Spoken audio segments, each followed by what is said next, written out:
Lucy was pleased and said, "I was hoping that he was nice. I do so always hope that people will be nice. I think he is nice and tiresome. I differ from him on almost every point of any importance, and so I expect, I may say I hope, you will differ. You will differ. But his is a type one disagrees with rather than deplores. When he first came here, he not unnaturally put people's backs up. He has no tact and no manners. I don't mean by that he has bad manners, and he will not keep his opinions to himself. We neatly complained about him to our depressing Signora, but I am glad to say we thought better of it. I am to conclude, said Miss Bartlett, that he is a socialist. Mr. Bibe accepted the convenient word, not without a slight twitching of the lips. And presumably he has brought up his son to be a socialist too. I hardly know George, for he hasn't learned to talk yet. He seems a nice creature, and I think he has brains. Of course, he has all his father's mannerisms, and it is quite possible that he, too, may be a socialist. Oh, you relieve me, said Miss Bartlett. So you think I ought to have accepted their offer? You feel I have been narrow-minded and suspicious? Not at all, he answered. I never suggested that. But ought I not to apologize, at all events, for my apparent rudeness? He replied with some irritation that it would be quite unnecessary, and got up from his seat to go to the smoking room. Was I a bore, said Miss Bartlett, as soon as he had disappeared. Why didn't you talk, Lucy? He prefers young people, I'm sure. I do hope I haven't monopolized him. I hoped you would have him all the evening, as well as all dinner time. He is nice, exclaimed Lucy. Just what I remember. He seems to see good in everyone. No one would take him for a clergyman. My dear Lucia, well, you know what I mean. And you know how clergymen generally laugh. Mr. Bibe laughs just like an ordinary man. Funny girl, how you do remind me of your mother. I wonder if she will approve of Mr. Bibe. I'm sure she will, and so will Freddie. I think everyone at Windy Corner will approve. It is the fashionable world. I'm used to Turnbridge Wells, where we are all hopelessly behind the times. Yes, said Lucy despondently. There was a haze of disapproval in the air, but whether the disapproval was of herself or of Mr. Bibe or of the fashionable world at Windy Corner or of the narrow world at Turnbridge Wells, she could not determine. She tried to locate it, but as usual she blundered. Miss Bartlett sedulously denied disapproving of anyone, and added, I am afraid you are finding me a very depressing companion. And the girl again thought, I must have been selfish or unkind. I must be more careful. It is so dreadful for Charlotte being poor. Fortunately, one of the little old ladies, who for some time had been smiling very benignly, now approached and asked if she might be allowed to sit where Mr. Bibe had sat. Permission granted, she began to chatter gently about Italy, the plunge it had been to come there, the gratifying success of the plunge, the improvement in her sister's health, the necessity of closing the bedroom windows at night, and of thoroughly emptying the water bottles in the morning. She handled her subjects agreeably, and they were perhaps more worthy of attention than the high discourse upon gulfs and Ghibellines, which was proceeding tempestuously at the other end of the room.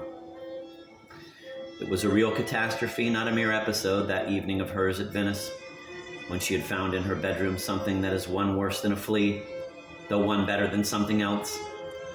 But here you are as safe as in England. Signora Bertolini is so English. Yes, our rooms smell, said poor Lucy. We dread going to bed. Ah, then you look into the court, she sighed. If only Mr. Emerson was more tactful. We were so sorry for you at dinner. I think he was meaning to be kind. Undoubtedly he was, said Miss Bartlett. Mr. Bibe has just been scolding me for my suspicious nature. Of course, I was holding back on my cousin's account. Of course, said the little old lady. And they murmured that one could not be too careful with a young girl. Lucy tried to look demure, but could not help feeling a great fool.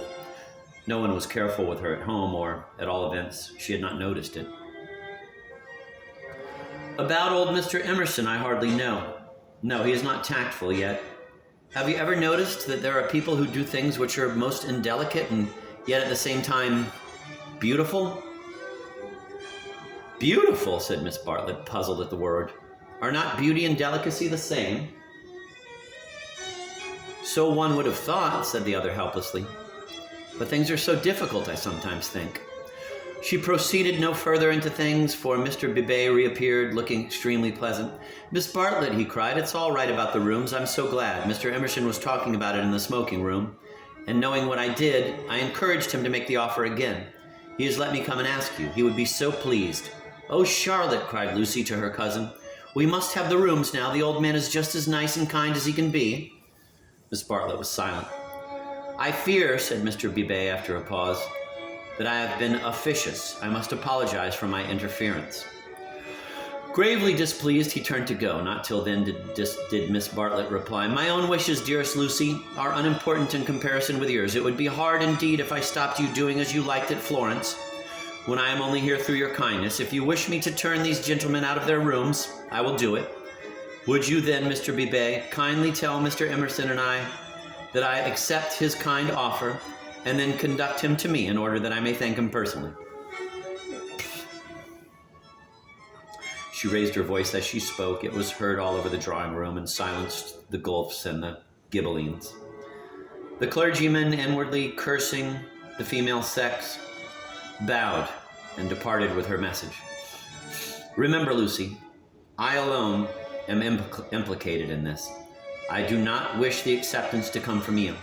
Grant me that, at all events."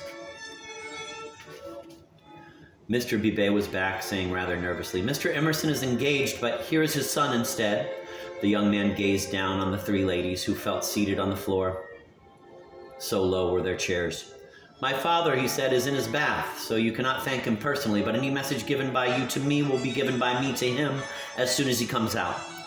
Miss Bartlett was unequal to the bath. All her barbed civilities came forth wrong end first. Young Mr. Emerson scored a notable triumph to the delight of Mr. Bidet and to the secret delight of Lucy. "Poor young man," said Miss Bartlett as soon as he had gone. "How angry he is with his father about the rooms. It is all he can do to keep polite." "In half an hour or so your rooms will be ready," said Mr. Bidet. Then, looking rather thoughtfully at the two cousins, he retired to his own rooms to write up his philosophic diary.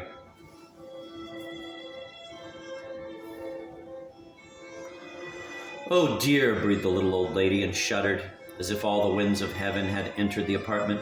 "Gentlemen sometimes do not realize," her voice faded away.